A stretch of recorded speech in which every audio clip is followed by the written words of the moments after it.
How do you recognize a Polish woman abroad? By her John Paul II fridge magnet, her stock of pickled cucumbers, and her certainty of being on the right side of history in the Second World War. Polish people weren't all anti-Semitic like the Nazis. My family even concealed Jewish people, like some of their compatriots. This was me 4 years ago when I found this story on the website of the Figaro, one of the major French newspapers. Eugène Lazowski and Stanislav Matulovich, two Polish doctors, created a fake typhus epidemic during the Second World War, which saved 8,000 Jewish people. Amazed, I contacted the writer of the article, Noemi Alioa.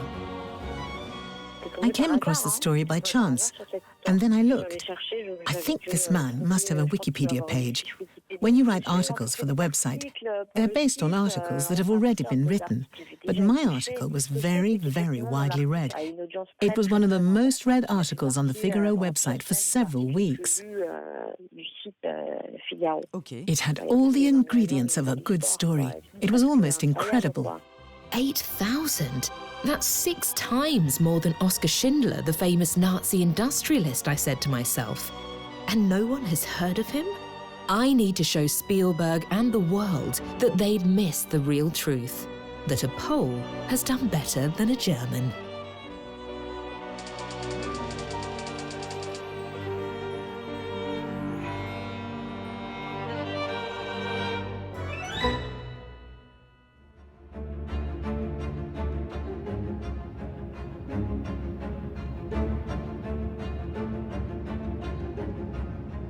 I decided to investigate. Dr. Lazowski died in 2006 in the United States, but he wrote an autobiography entitled My Private War, Memoirs of a Military Doctor. Although it was long out of print, I managed to find a copy. But was I the only person who had? Did the experts know about him? I soon met Agnieszka Haska, who works at the Jewish Historical Institute in Warsaw on relations between Poles and Jews during the Second World War. Marek Wiatrowicz from the Stalowa Wola Museum in Poland. And above all, John-Yves Patel, a researcher and former diplomat. He's one of the greatest international experts on Poland. This is Eugène Lazowski's book.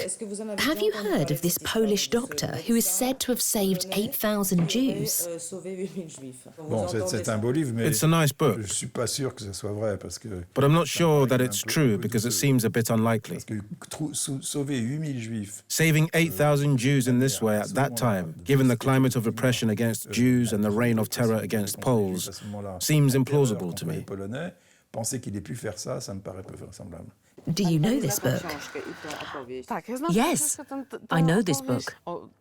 It's the typical story of a smart Pole who put one over on the Germans. I'm not shocked by the figure of 8,000. As a historian specializing in the Holocaust, my first reaction is to say that it needs to be investigated. Stories about the Holocaust can very often seem improbable, but they really did happen. It's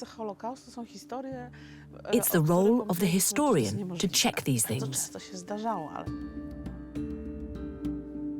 The autobiography is the only document I have at the moment which testifies to the doctor's story and his rescue operation. The first surprise is that the doctor says nothing about the people he saved.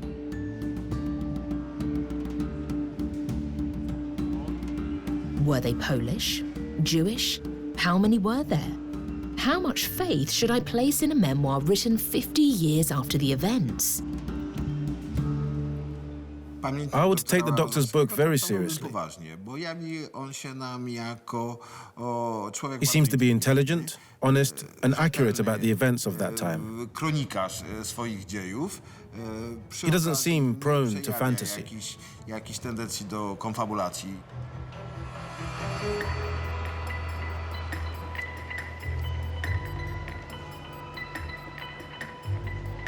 To shed some light on Eugène Lazowski and his exploits, I've decided to take the historian's words literally.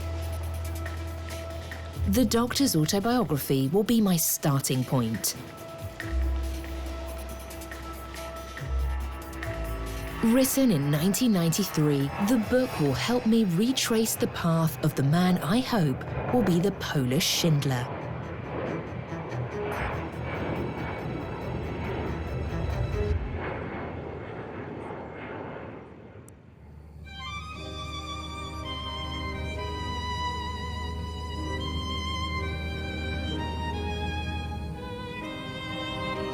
Through the words of Eugène Lazowski, I'm immersed in the Poland of my grandparents in the early 20th century.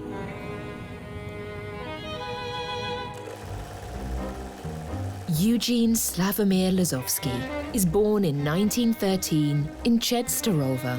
He's the only son of Zofia and Kazimierz Lazowski. In 1933, the family moves to Warsaw, the capital of a country which recently regained its independence after being split for 123 years between Austria-Hungary, Russia, and Prussia. Eugène grows up in a multi-ethnic Poland with a Catholic majority, where there are Ukrainians, Germans, but also 3.2 million Jews, the largest minority group. This Poland was very much structured by two opposing visions of the identity of the Polish nation. There was one vision which considered the nation primarily on the basis of citizenship. Everyone was equal to everyone else, and everyone was a citizen, whatever their origin, nation, culture, etc. And in opposition, there was the National Democracy, which was a nationalist party. And this vision obviously created foreigners, and one of the most important groups of foreigners were the Jews. This wasn't unique to Poland. It existed in France with the politician Charles Maurras. This vision of the nation existed in all European countries. The Republican option won out over the nationalists. The first Polish constitution guaranteed the same rights to all its citizens. But in the 1930s, Poland succumbed to the temptation of anti-Semitism spreading throughout Europe at the time. This was the time when Eugène joined the Medical University of Warsaw. There was discrimination in universities and schools, where they brought in so-called ghetto benches. So there were quotas, and they said that in a university there could be no more than 8%, 6%, or 4% of Jews. At the university, Eugène Lazowski must have seen ghetto benches. He must have witnessed anti-Semitic demonstrations by small groups from the extreme right. There are famous photos in which you see banners over the entrance demanding quotas for Jewish students. He must have heard stories that were very well known at the time about professors or students who were beaten up for refusing the ghetto benches. They tried to isolate the Jews by making them sit on the left-hand side of the lecture theatre. We medical students immediately spread out over the whole room to occupy the side reserved for the Jews. My intuition was right. According to his book, Eugène hadn't compromised himself. At that time, he was preoccupied with other matters. In the summer of 1939, the carefree, respectable young man was traveling across Europe with his fiancée Maria, known as Mirka. Rome, Venice, Paris, Vienna. Without knowing it, the couple were enjoying their last moments of peace.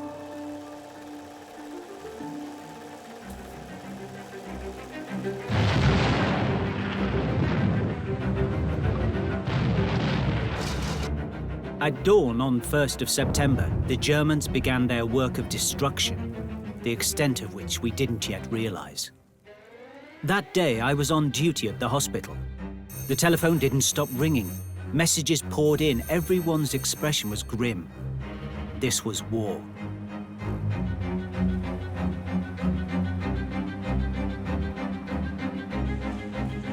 I received my mobilization orders. I had to stand ready.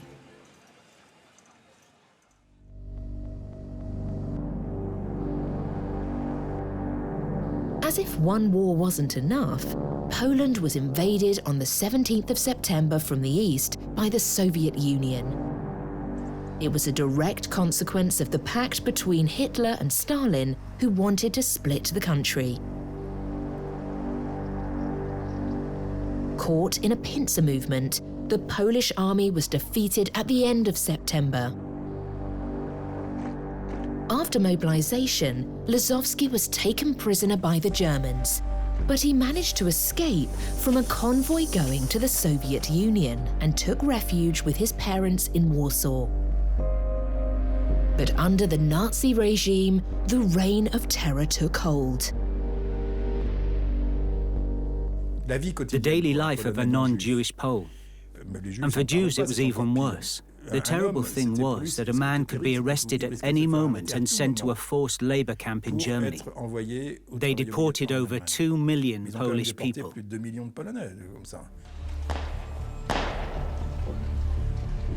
Warsaw became too dangerous for Eugene. At the end of 1940, he left his parents and moved to the countryside with his fiancée Mirka, whom he soon married.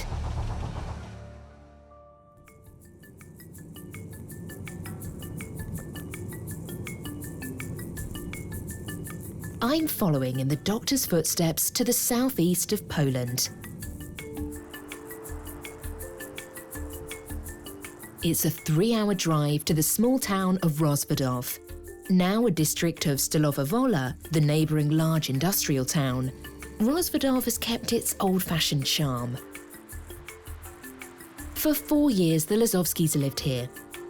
But it was also the backdrop for the typhus epidemic which Eugene supposedly faked.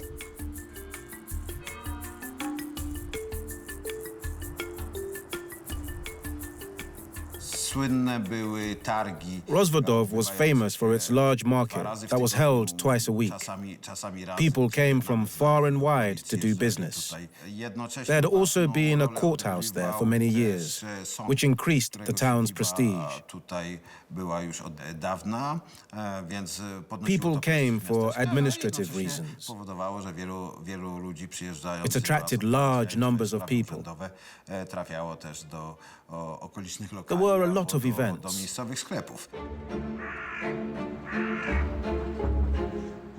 Rozwad&oacute has definitely changed.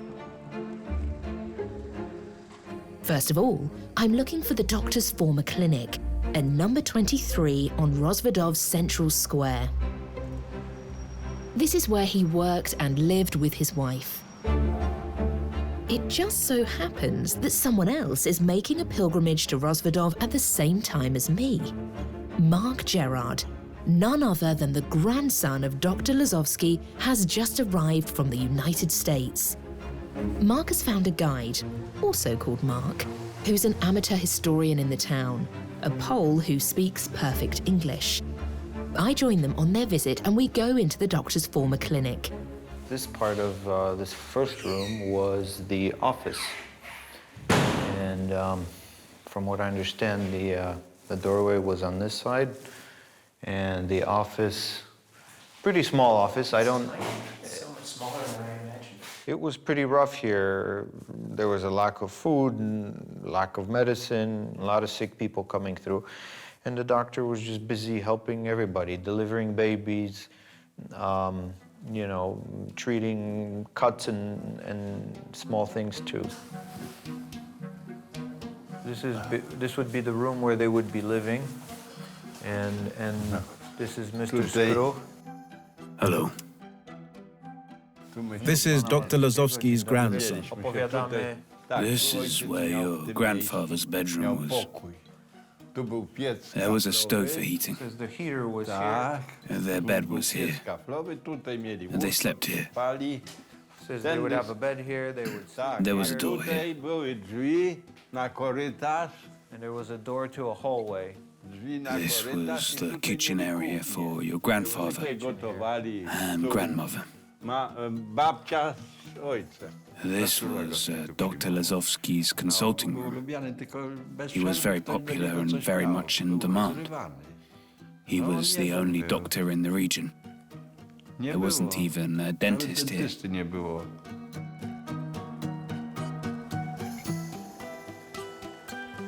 In Rozwadów, Eugene not only looked after the local population, but also the many refugees expelled from Western Poland, which was annexed by the Reich. The doctor's task was difficult. Medicines were rationed by the occupying force, and hygiene products like soap were in very short supply, allowing the proliferation of bacteria and the spread of viruses. Here they were as a village doctor, which I'm sure is not what he envisioned becoming. It's moving. It's like I imagined, but it's, you know, funny seeing it. There's a picture of when they're working in the yard. This building is still here. Oh, sure is. This one. And the yard went all the way back. Yeah, it was right about here. See this fencing? Right. It's just right about this building here. So this is Kochanowska Street. There was a Jew down there. There was a Jewish family here too. So the doctor's neighbours were Jewish. It's the first time I've heard about the Jewish population here. But they can be seen in old photos of the town. In Rozwadów, there was a large Jewish population. It was pretty traditional. It was an area of Poland where the Jewish population was concentrated in all the large towns and in medium-sized and small towns. For example, in the town of Oswiecim, near where the Germans built the Auschwitz concentration camp, the mayor in the 1930s was Jewish. It was a town where most of the population was Jewish. Some people had assimilated, and others were Orthodox Jews, who could be recognized by their clothes and their kippah. There was a large Hasidic Jewish community. There were lawyers wearing suits, or doctors who couldn't be differentiated from non-Jewish Poles. Some spoke perfect Polish. Others only spoke Yiddish at home.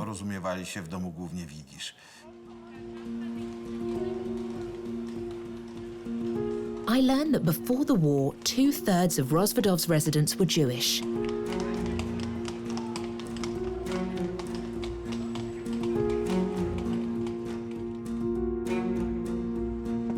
To find their trace today, I need to delve into memories to revive older people's recollections. Do they remember their neighbours back then? I remember that the Jews were mainly shopkeepers. On the ground floor of the building where we lived, there was a Jewish grocer's shop. You could do your shopping there, even at midnight. What was the coexistence like between the Jews and the Poles? What was daily life like?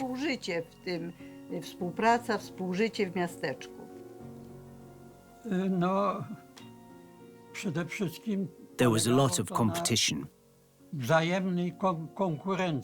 and the Jews were the masters of it. In one town in the region, there were 2 Jewish bakeries, and a Pole decided to open his own shop. Right away, the Jews started lowering their prices to eliminate their Polish competitor. That was the sort of underhand competition there was. A baker friend told me this story.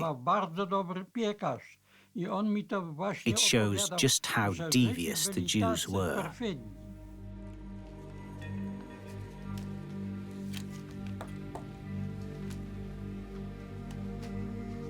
It's the first time I've heard these words from a Polish person. Do they reflect the atmosphere that existed then between Jews and non-Jews, even though they were citizens of the same country? The climate in 1939, when the Second World War started, was very tense. Catholicism played an important part in this too. The Church had a very national democratic view of the nation. And so that meant that in rural areas and even in towns, there was a very strong anti-Semitic tension.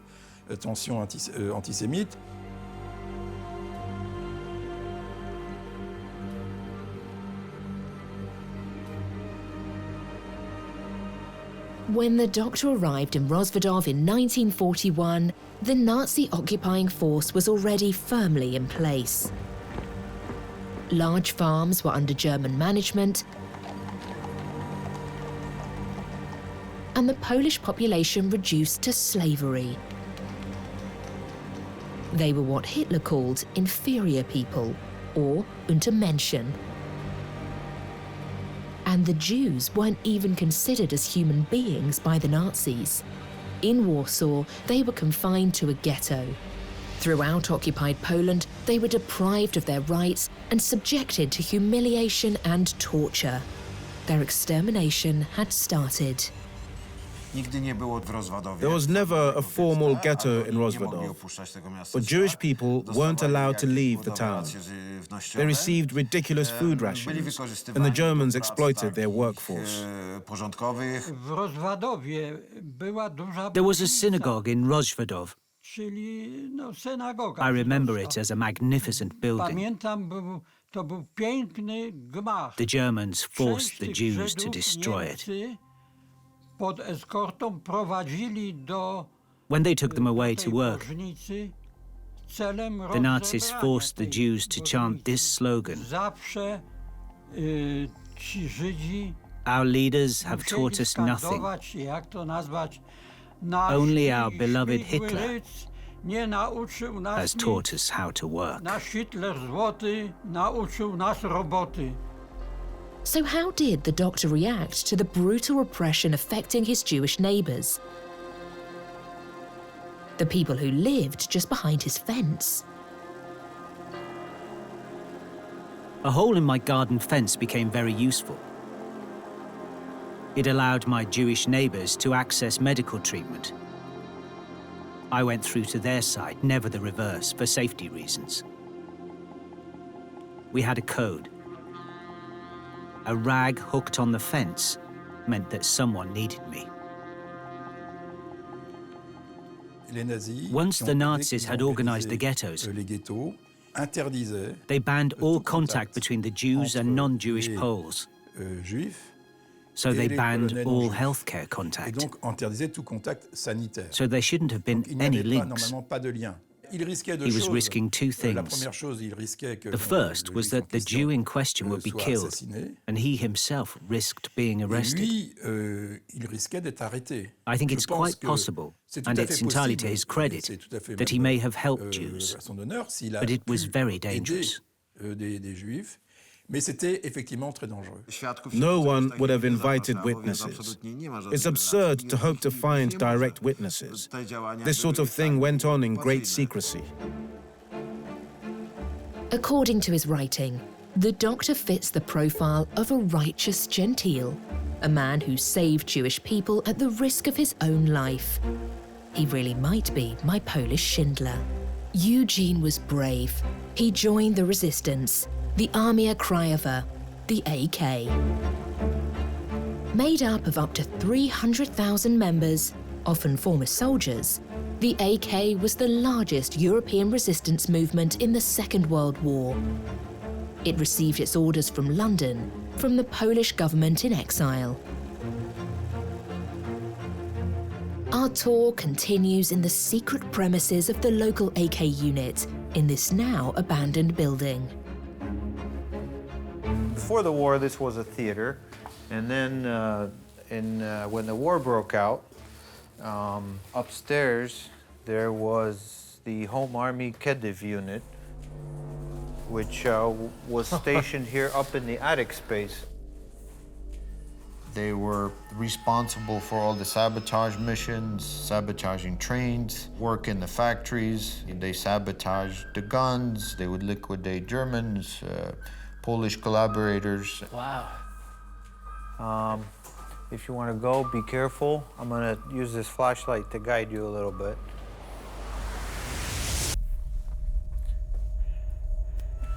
This was the secret hideout for the Home Army. Huh.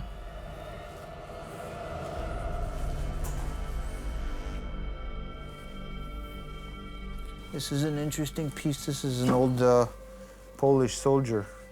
In 1939, they would have had these caps.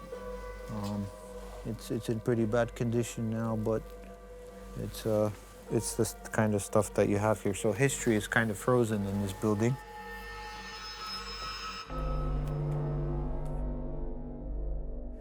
When the Khedive was going out on missions, they would have up to 50 partisans sleeping up here in this attic space. And a lot of them came back injured, you know, shot or something, and that's why we're finding all these medical bottles. And your grandfather was probably here many times helping the injured.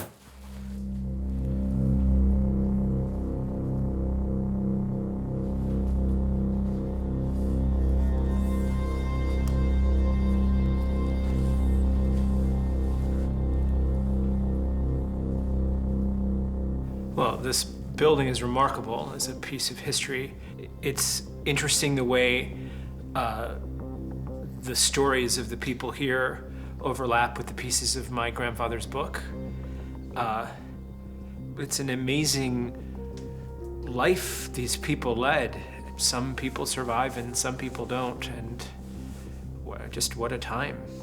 This is a piece that will interest you. It is a prescription written by your grandfather in 1941. So this is the only history of your grandfather being a medical doctor in this town. Pretty much everything's been either destroyed or not found yet.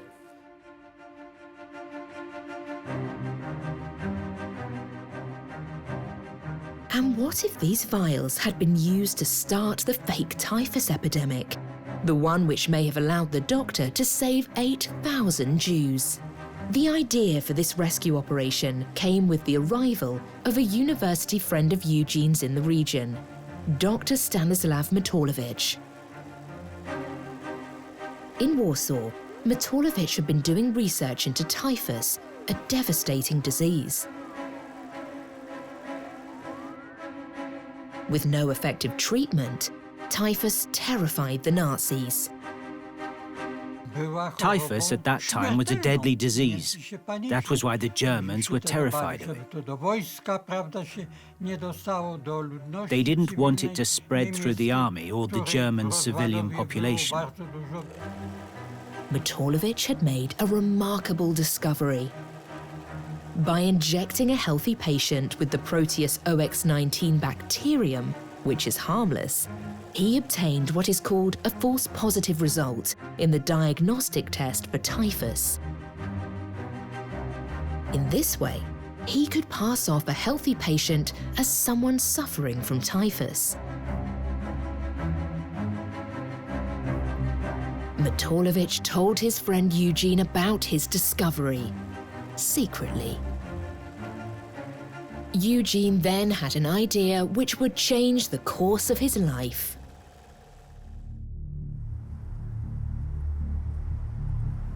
We could create a fake typhus epidemic to scare the Germans, so they would stop harassing us and deporting forced laborers to the Reich. Maybe we could even stop the arrests and confiscations. The fake epidemic would wreak havoc in the German order. Creating a fake typhus epidemic to keep the Nazis away from his patients was a brilliant idea on the part of Eugene. He'd be resisting using his weapons, the syringe and medicine. 40 years later, the two doctors published a peer-reviewed paper on their secret operation in the Scientific Journal of the American Society for Microbiology. In Poland, I meet Dr. Dominika Dziewecka at the University of Lodz. As a microbiology specialist, she's fascinated with this story. For this fake epidemic to look credible to the Germans, they had to inject the Proteus OX19 bacterium into people who were already a bit sick. They had to have at least a cold or present the following symptoms: fever, headaches, shivering, etc.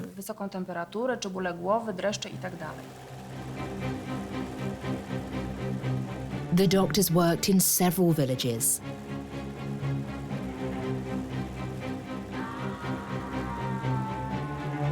After injecting the bacterium, they sent a blood sample from the patient to a regional laboratory which was under German control. The test results all came back positive. To the Nazis, this was an epidemic. To make the epidemic more credible, they had to respect certain criteria. They knew as doctors that typhus epidemics mainly developed in autumn and winter. So in those periods, they increased the number of injections. In addition, they were careful to make their fake epidemic spread along communication routes. We know that typhus spreads from person to person via infected lice, especially when traveling, on trains, and in crowded places in general.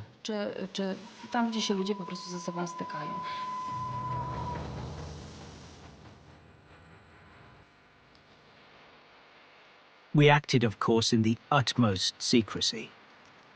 No one could know about our operation. Absolutely no one. Not even our own wives. We couldn't tell our patients either. There were too many of them. It was too dangerous. It's hard to know if they kept a list of vaccinated people. It's unlikely, because what they were doing was an act of resistance against the occupying force. They couldn't leave any evidence. The villagers were saved unknowingly. In that case, how could I find witnesses to the story? But in the winter of 1943, the German laboratories raised the alarm. Typhus cases were increasing at such a rate that the occupying force decided to take steps. Then aged 12, Kazek Lazowski remembers the nervousness of the Nazis. What do you remember about this epidemic? The Germans made the rules stricter. They banned gatherings of Polish people to prevent infection. They closed the school. Lessons stopped, and the teachers didn't come anymore. The cinema and the churches were also closed. All public places were targeted. With these measures, the Germans wanted to stop the epidemic spreading. The German authorities stopped deportations to forced labor camps in the Reich. Residents could relax a little and feel safer. Production quotas were reduced. To us, each of these posters was like a certificate recognizing the effectiveness of our operation.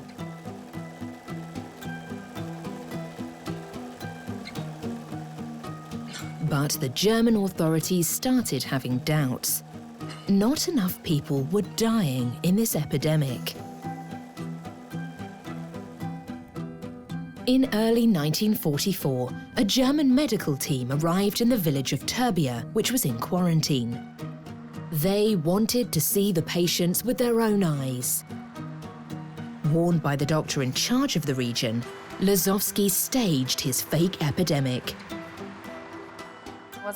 Lazowski chose the patients he would show to the Germans very carefully. He started with the thinnest, the oldest, the most wretched patients, the ones who were really suffering from serious illnesses, like pneumonia.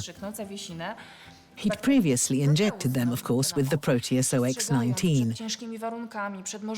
He continually warned the doctors from the German Commission about the risks of infection.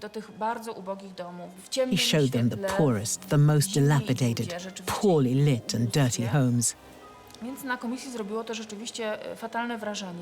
He scared the commission, and they asked Lazowski to take the blood samples himself.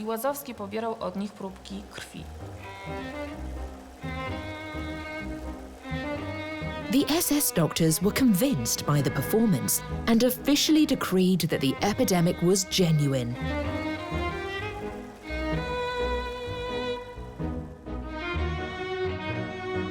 In his book, Lazowski was jubilant. We won our immunological war. This is an ending worthy of a Hollywood movie. The Nazis being fooled by the smart Poles.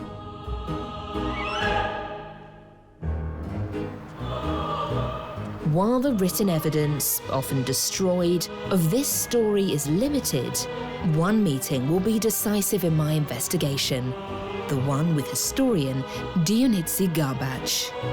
He has examined the story of the two doctors in the regional archives, a painstaking job.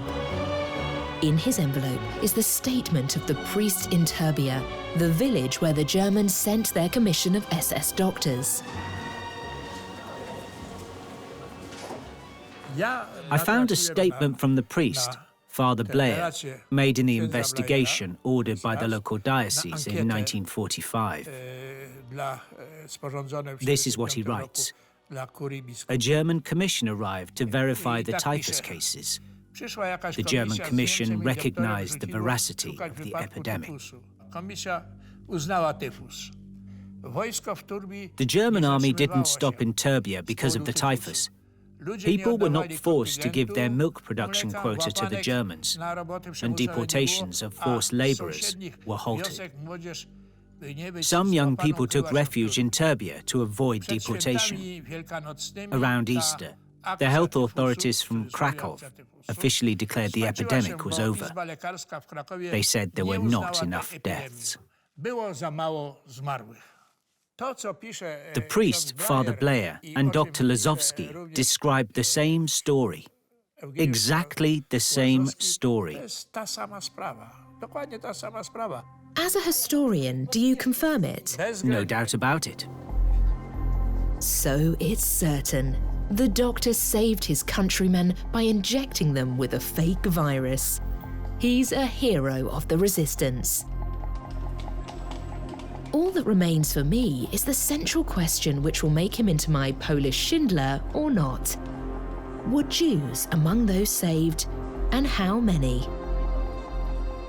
The claims that you can find on the internet that the doctors might have saved 8,000 Jews are totally groundless. First of all, there were never 8,000 Jews here. Even up until 1942, there were only a few hundred Jews in Rozwad. In addition, in the summer of 1942, the Germans gathered together all the Jews in the main square. They took them all to the station and deported them in freight cars. Secondly, Jews who tested positive were condemned to death. No one treated them, and they were immediately executed by the Nazis. This epidemic wasn't intended to save Jews. The doctor couldn't help them in that way. So Polish Eugene won't be the one to dethrone the German Oskar Schindler. He was certainly a hero of the resistance, but he couldn't have saved 8,000 Jews as some websites claim, including those of Jewish organizations. But where has this ridiculous and dangerous rumor come from? I decide to set off on the trail of the people who first published the information.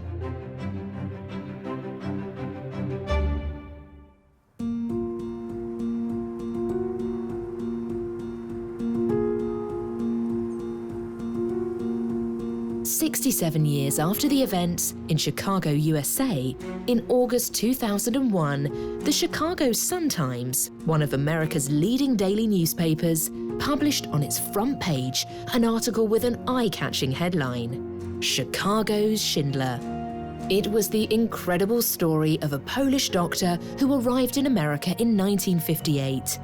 Eugène Lazowski, who was said to have saved 8,000 people, Jews and non-Jews. The author of the article is Art Golab, a journalist. But what were his sources? I decide to call him.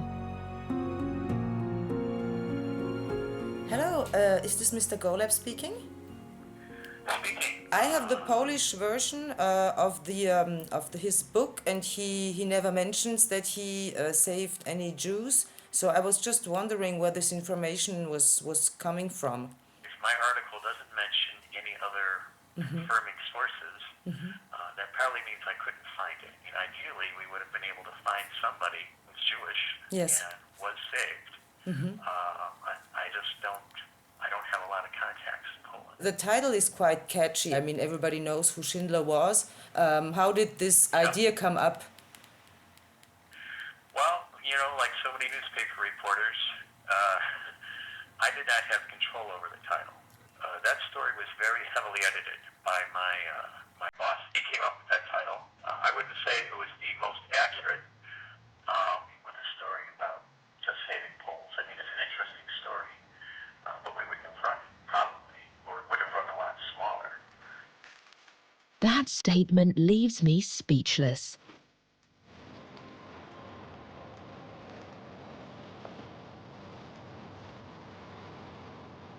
What if the key to the secret lay in the United States?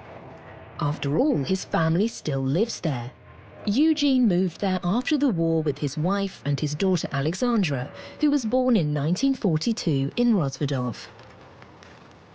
After living for 40 years in Chicago, where he worked as a pediatrician at the hospital and the university, he moved to Oregon. This is where I meet his daughter Alexandra and her husband Don. Oh yeah, there was a difficult relationship with my father. He didn't say anything to me about anything that's been happening. He never talked about it. He never mentioned what he did with the serum. Until it came out in the book. Until it came out in the book. But the little-known hero would soon become famous. The major thing was that there was this Chicago Sun-Times called the Schindler of Chicago. And from there on, the newspapers picked up, people calling all the time. How did he react when the media interest grew around his... He gobbled it up. He was so happy. Every attention he got, he was so happy. He was just the happiest guy in the world, that he finally is famous for something. But did Eugène know the people were trying to make him into a hero of the Holocaust? I think my father realized that, but my father liked the publicity so much that he didn't pay any, it didn't dawn on him that later that exactly what he actually wrote. But, that keeps it going, people interesting.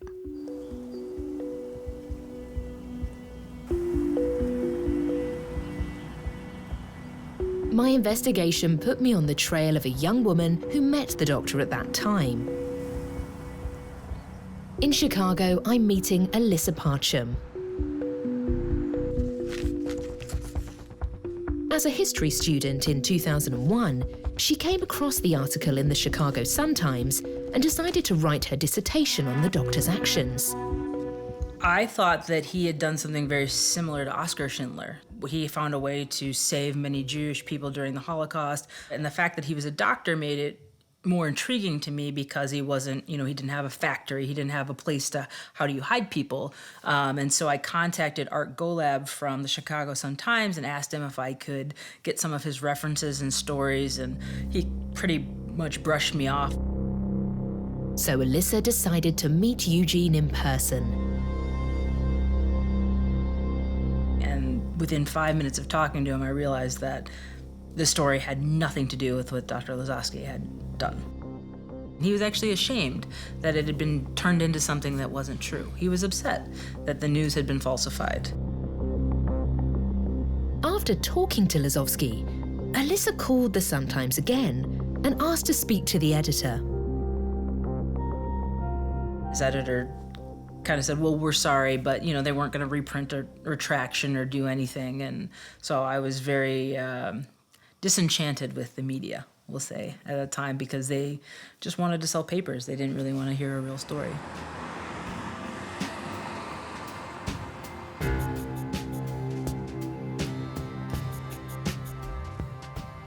So what was Eugene's place in this story? Was he really annoyed that people said he'd done heroic actions which he hadn't?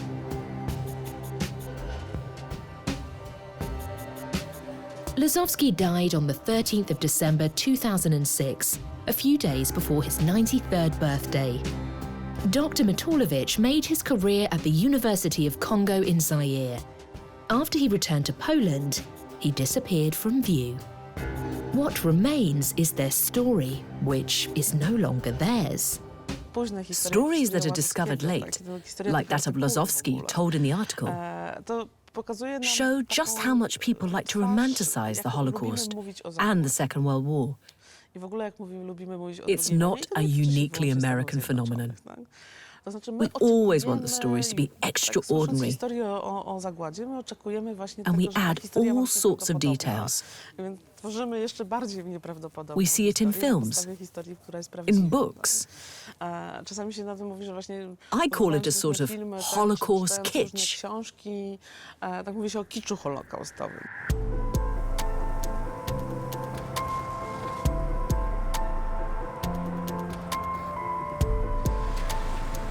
Today, the guardians of the temple are perhaps the members of Eugene's family. In Oregon, over a meal, I see Mark again, his grandson whom I first met in Rozwad. Far from repeating the legend, he sticks to the facts. My grandfather's story is remarkable, and it's remarkable if you stick to the truth of it. The Holocaust feels like a sacred object. It's something that you don't lie about, and that would have been important to him, and the truth of his story, I think, would have been important to him. That I can't stop. Unfortunately for Mark, the article in the Chicago Sun-Times in 2001 has had a snowball effect. It's been reproduced endlessly on the internet without anyone ever taking the trouble to check it. Italy, Great Britain, and finally France, in the Figaro, where I discovered it 4 years ago.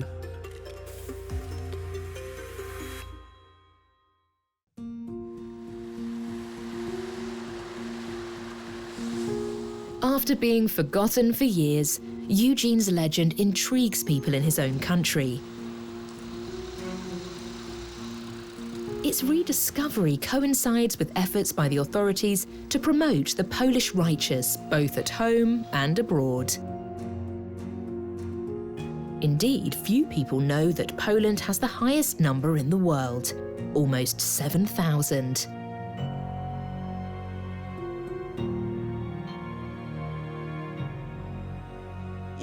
Their behavior was really heroic. Their motivation isn't important. They risked their lives and those of their families. But they were the exception rather than the rule. All the survivors, all the Jews who lived through the war, who lived in Poland, very often have an ambiguous memory of the attitude of Polish people.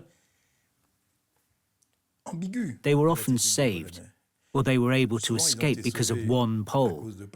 But for one Pole who helped them, they all have so many stories of Poles who betrayed them. There's a tendency to treat history a bit like a buffet, where you choose the best bits, you choose the righteous, but you forget the collaborators. You forget the nuances that grew out of indifference or fear. What has happened to the memory of Eugène Lazowski in his own region? In Stalowa Wola, I'm going to the Cyprian Norwid High School to visit the Students' Film Club. They've invited me to watch a short film they've made for International Holocaust Remembrance Day. The theme chosen by the local authority is the story of Dr. Lazowski's fake epidemic. Typhus again. But doctor, I thought it was pneumonia. I'm sorry. What impressed me was that the doctor was taking a risk. I wonder what I would have done in his place. My friends and I didn't know this story. I wanted to reach people of my generation with this film. As a history teacher, I have an obligation to truth. I think this kind of film should be shown in Israeli schools too. It shows a person who didn't differentiate between Jews and non-Jews, but acted solely according to his ethics as a doctor. This sort of attitude should be promoted generally in Israel. Typhus? But I've only got a cold.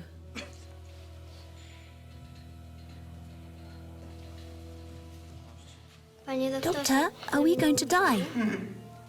No, not you, child. The teacher and her students, like many others before them, seem to have interpreted the legend of the Polish Schindler literally. He was a member of the resistance, but it's impossible to prove that he was a righteous gentile.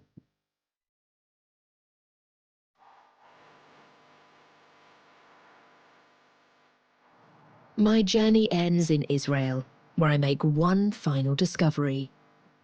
At Yad Vashem, where the righteous are registered, there are indeed some Lazowskis. Not Eugène, but his parents, Kazimierz and Zofia. They obtained this honor posthumously in 1995 for saving 6 Jews in Warsaw.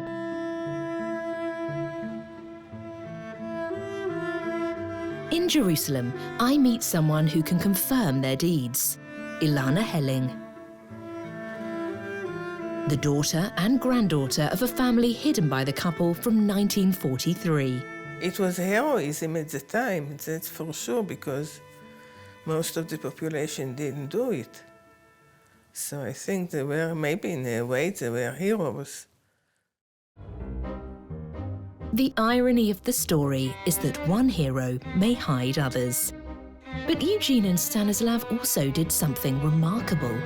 It was tarnished in the end by media flattery and certain people's agendas. Let us always pursue our duty of remembrance without compromise, so that truth isn't betrayed.